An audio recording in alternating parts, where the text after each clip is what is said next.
$1 million of those dollars guaranteed. The deal makes him the highest paid offensive player of ever, other than quarterbacks. See, what was your reaction to this? Were you surprised at all? I'm not surprised at all. He had produced at a level that was going to generate this. This was the kind of theme, the way the wide receivers have been going the last few years. Ultimately, it was going to be a guy who reached that $20 million. So congratulations to him. But to me, it's about the process. I know he was under-recruited as a high school player out of California, only a 3-star, ends up deciding to go to Valley Forge, going to military school to be able to get some extra training. That 13th year has become very, very important for young guys to develop. Then he goes to Ohio State, and they have all these 5-star recruits over top of him. He was in the draft where Zeke, Bosa, all these guys. I mean, right. The top 5 of the draft, it goes Goff, Wentz, Bosa, Zeke, Ramsey. Stars across the board. He was on that team. Went in the 2nd round there, so he's developed himself into a great wide receiver. And I'm going to say this, because I say it all the time. I didn't miss on Mike, but I didn't think Mike would be this good early. I thought ultimately he could be a Pro Bowl player, but to see the way he's dominated with Sean Payton, to hear the way the organization talks about him, if Drew Brees was not there, he's the hardest worker in the building. And very seldom are you going to hear that from a wide receiver. They talk about some of their other other young players. Marcus Lattimore, they told me, the general manager told me, if he worked as hard as Michael Thomas works, and Michael Thomas works every day like he's a street free agent and can be cut. It's gone through that locker room, through that organization. He's made an impact, and you could see with this contract, they want to be able to keep him around even after Drew Brees is gone. All right, so a few things on this. One, my immediate reaction was credit to the Saints for, after his rookie season, not only seeing the production, which everyone saw, 92 catches, 1,100 yards, 9 touchdowns, I think, but believing in that production enough that they could then say, Brandon Cooks,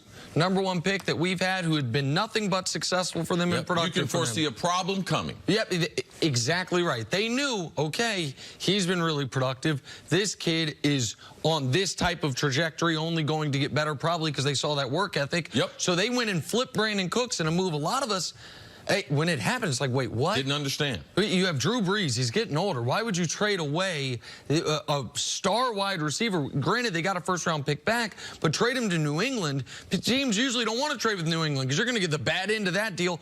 But what they knew was, man, can't pay Cooks. Well, at the time would have been 16 to 18 million if this kid's going to continue on this trajectory. And then Michael Thomas, he followed up 92 for 11 with 104 for 1,200. Followed that up with 125 for 1,400, where his catch percentage was as good as anyone in football. If you remember, 7-8 weeks into the year, he was at like 94% of passes thrown his way he caught.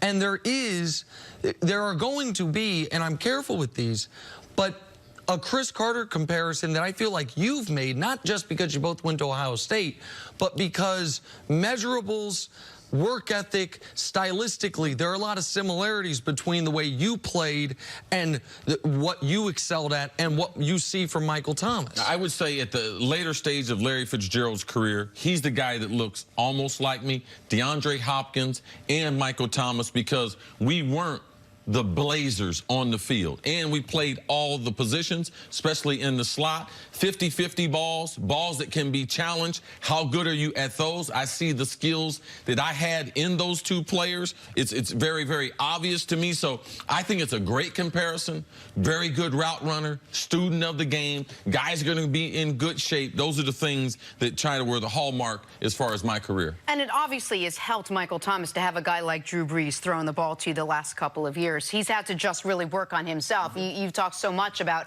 there were years where you really had to do almost both jobs, get to where you were and then catch the ball. But how much has having a guy like Drew Brees there helped his? Drew Brees has really helped him. But for me, I think that what Nick was talking about, the organization, they made a statement. They said that Michael Thomas is not a system player. Drew Brees had a hard time getting a contract. They gave up this contract to Michael Thomas, so he's going to be there for the next 6 years. It speaks to the receivers that they've had, the ones they've decided not to go long-term, and this statement right there is rewarding Mike for his hard work on and off the field. It's a great day for wide receivers around the league. There's a lot of guys happy. Tyreek Hill, he's represented by Drew Rosenhaus. He's been at Kansas City's camp. They're going to be talking about new money. Julio said these guys are in a different class. Mike's been exceptional, but Julio is still in a different class than all these other receivers, so it's exciting to see Mike get paid. You see, and I know we're going to talk about Zeke more, for every position it feels, except for running back and inside backer, the best in the league, it was like, okay, wow, some of these guys are getting 12 to 14. Now you're starting north of 20 million. Defensive end, best in the league, north of 20 million. Outside linebacker, edge rusher, north of 20 million. I wonder what the top-ranked corners are going to get. We now have a wide receiver for the first time get north of 20 million, and or at 20 million with Julio. We expect will come in over at Tyreek, Amari Cooper, maybe right around this same number. But the other thing for Michael Thomas and the Saints, this is the exact way the business should work in the NFL. And I know sometimes I talk too much about the way things should be rather than the way things are. Michael Thomas was drafted in the second round and was not making lifetime wealth money by NFL standards by any means. I think he had made $4 million total in his first 3 years in the league. Yep. He had performed at the level of an all-pro caliber, certainly a Pro Bowl caliber player. And with a year left in his deal, they didn't hold the franchise tag over him. They didn't say, nah, go play out your contract. They said, you know what? Year left. We want you here. We're going to sign you up long term. That's the way business is supposed to work. That's the way for the player, it is great. And for the team, it's great because now he's there. He's not going to miss any more of the training camp. He's not going to miss preseason. And he knows this organization, starting with trading Brandon Cooks, but now with the contract, believe in him long term. I asked you this about the Eagles the other day with Carson Wentz being healthy, but I think maybe it's more applicable here. Is this now the most complete team with Michael Thomas in camp in the NFL? I think both of these teams would be fighting for the most talented. I think some of the personnel, especially what the Eagles have, how much better they are at center compared to the rookie center that Drew Brees is going to be playing for, the amount of pass rushers that the Eagles can put pressure on you. It's about these secondaries. Which one's going to play better? Which team is going to create short field and turnovers? Which team's going to get off the field in third down? Those things will determine how good New Orleans and Philadelphia, if they can represent the NFC in this year's Super Bowl in Miami. And one last point, as we, for the first time ever, have a receiver make $20 million a year, the league is changed now. And it is a passing league, first, second, and third for a lot of teams. You have Michael Thomas is an excellent player. I don't know that anyone has called him yet the best player in the league at his position, and they shouldn't. He's not that. You got the guy who's been called that in Dallas, waiting on a deal that won't approach this type of money. And that's understandable because in 2019, the way you win football games is throwing the football, and the way you stop the opposing team from winning football games is getting after the quarterback and stopping the pass.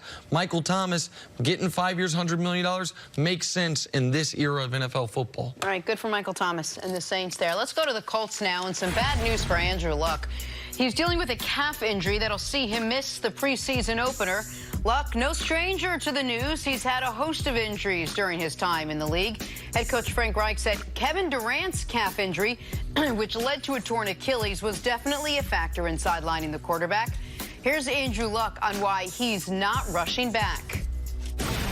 The nature of it is a calf strain, and I say lower leg because I feel pain in my ankle area and calf strain, and I guess I'll get a little specific. I've had images and x-rays and everything, and my Achilles is not at extra risk. There is no tear or swelling in there or anything that's indicated, but so it's a calf strain, and we're on our feet a lot, and I know to be the best quarterback I want to be, to help this team like I want to help them, I can't be. I'm not looking for average, and if I'm going out here with pain, I'll be average. I will feel like an average quarterback, and I'll be an average quarterback. That's not good enough for me. That's not good enough for this club. CC, should we be worried about Andrew Luck and that calf? No, you shouldn't be worried. You shouldn't be worried. For a long time in the league, the reason why I had the information that I had was because I tore my calf, tore my left calf and tore my right calf, and the way they treated it and the therapist that I dealt with We knew that if we cleaned up the ankle and cleaned up the Achilles, that we can continue to push ourselves. One of the problems is Coach Mangini talks about the mentality of NFL players to be able to push through injuries, push through. Are they going to do that? So I think that any athlete that has a calf, regardless of what sport is in, is going to look at Kevin Durant and try to learn or obtain information from that. Every calf injury is different in itself, but there can be problems ultimately with the Achilles if you don't get it cleaned up. I'm glad that they got an MRI compared to an X-ray. I believe they're going about it the right way as far as being aggressive, but you can't look at Kevin Durant's injury and be like, you know something, I'm going to be in sports and I'm just going to disregard that. It will be part of sports history for a long, long time. And if I was playing the game, which I was, and at the time I knew I could have a problem with my Achilles, it was cleaned up. I knew that. My therapist told me when Kevin Durant was struggling with it that he could injure his Achilles. I said that on TV, so I believe that Andrew, he's gotten the right advice. They've gotten it cleared up. He said he's having some problems with his ankle. So as a quarterback and a wide receiver, a lot of time you're pushing off because of your stance. Quarterback because you're dropping back. You're pushing from under the center. And when you get to the top of your drop, you plant and try to come back up in the pocket, which puts a lot of stress on the Achilles. If I'm Andrew Luck and the staff there, no, I'm not concerned about potentially having the same type of injury that Kevin Durant had after this. So assuming that he does come back and he's feeling good and healthy, what do you think the ceiling is for Andrew Luck, Nick? League MVP. Next year, he's #1 on that NFL Top 100 list that we talked about, and we assume Patrick Mahomes will be.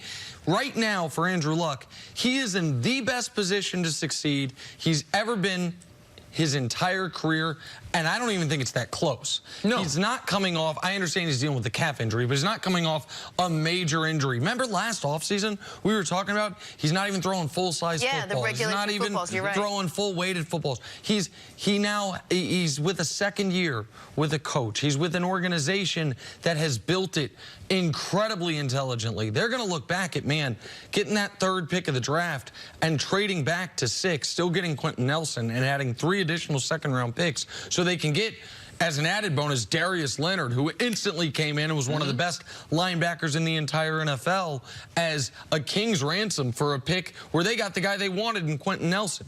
Luck's healthy. I think he has the most diverse, if you will, wide receiving core he's had since right when he came in the league and Reggie Wayne was still playing for him, where he's got T.Y. Hilton, who we know has a great rapport with him and has been his version of Deshaun Jackson since he's been there as a big play guy. You've got a big receiver in Devin Funchess. Eric Ebron, who is coming off his first really good season as a pro after being a first-round pick with Detroit, if I remember correctly. And then Paris Campbell, another Ohio State kid who you can talk more about, but who can do a lot of things and present a lot of different problems for defenses if he can harness all the talent he showed at Ohio State. And last year, they allowed 8 sacks in the final 10 games of the year. Andrew, now part of that Andrew Luck gets credit for, but also that offensive line, which Ryan Grigson, his initial GM, never could build for him, never could put him in position with. They have an excellent offensive line. Luck is not dealing with an upper body or a shoulder injury for the first time in 3 years. Yeah, so could he win league MVP? Absolutely. Could the Colts go to the Super Bowl? Absolutely. The expectations for the Colts should be as high, in my mind, as they are on any team in football going into this season. If there's a couple things you want to watch, you have to watch Marlon Mack, the 4th-round pick in 2017 draft. They had a lot of confidence in him this offseason, where a lot of people thought, man, they go after L. Bell, go get a big-time running back, add him to Andrew Luck in this offense. No. They put confidence in Marlon Mack that he can stay healthy, because that's been a problem. He can be a consistent 1,000-yard rusher, good receiver coming out of the backfield, and as you mentioned, that 2nd-round pick. Can they duplicate the type of success they had with Darius Leonard, defensive MVP in his rookie season, with Paris Campbell? What he adds to them as far as speed, a wide receiver who can carry the football, and he's having an outstanding training camp so far. He's been a force as far as red zone. The head coach is talking positive about him. So when you look at Andrew Luck, to me, besides the time that Mel Kiper said he's the highest-ranked quarterback we've had since Peyton Manning, and you talked about the front office changes, the head coach's changes, I believe right now Andrew Luck's in the best position of his career because he's had success and he's also had failure. And right now, he's not trying to practice with this injury the way he went through other injuries. So he also has the wisdom of age on his side. Just a quick follow-up, and I'd love to just reset the table on Andrew Luck, because we've just spent the last couple of years only talking about that shoulder. What makes him such a great quarterback? What makes the receivers around him, you know, so much better? Like, why is he so good? Because, like you said, we didn't get a chance to see it when he was trying to play through that injury. Well, this is the thing. Andrew Luck is the prototype, between 6'4" to 6'5 and a half. He's a thick, dense guy. He's a really good athlete. When you look at his measurables at the combine, he was almost as fast, vertical leap, speed, power as Cam Newton. Yep. And a lot of times, you know, I said yesterday, Cam Newton is the most talented athletic quarterback that we've ever seen. Andrew Luck is a phenomenal athlete. He's got a beautiful throwing motion. He's got impeccable timing. There is not a portion on the field that he can't throw to. There's not an audible system because he's a learned person. We knew that in his Stanford days. He's very, very patient as far as with his wide receivers and talking to them, their overall expectations. So for me, he's a quarterback that has tremendous ability, doesn't have the ego. He wants to play all his days there in the Colts. And that's the reason why people have rant and raved about Andrew Luck, about since his second year in college, there have been people talking about he'll be one of the best ever. Now he gets a chance to live up to those expectations, Nick. He was the first NFL player people talked about, will a team tank for him?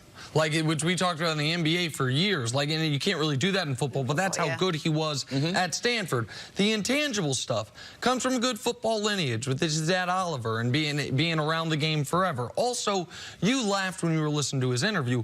He's corny, but he's like the good kind of corny. Right. It seems almost endearing to teammates. And I loved when he said right there, man, average ain't good enough. Like, not for the standards he has and the standards that he wants the Colts to have. But what he has working for him more than anything is they don't need him to be the best prospect since Elway or Peyton Manning in order for them to be good. In the finals, they started 1-5. From that moment until when the Chiefs beat them in the divisional round, they allowed the fewest sacks in the NFL. They allowed the fewest points in the NFL. They had the best record in the NFL. And the stat I really care about, point differential, which really shows you how good you are. They had the best point differential in the NFL. Yeah, some of that came from playing less than talented quarterbacks on the opposition, but this Colts team looks so dangerous. If you remember, a lot of people were picking them to go into Arrowhead and upset the Chiefs after they had dominated the Houston Texans in the wild card round of the playoffs. So with Luck healthy, assuming he gets over the calf strain, which he will, with the draft capital they have, the momentum from last season, yeah, could this be the team that goes to the Super Bowl of the AFC? Absolutely they could. All right, let's take a break. On the other side, is Ezekiel Elliott about to join Michael Thomas with a brand new deal? That's next on First Things First.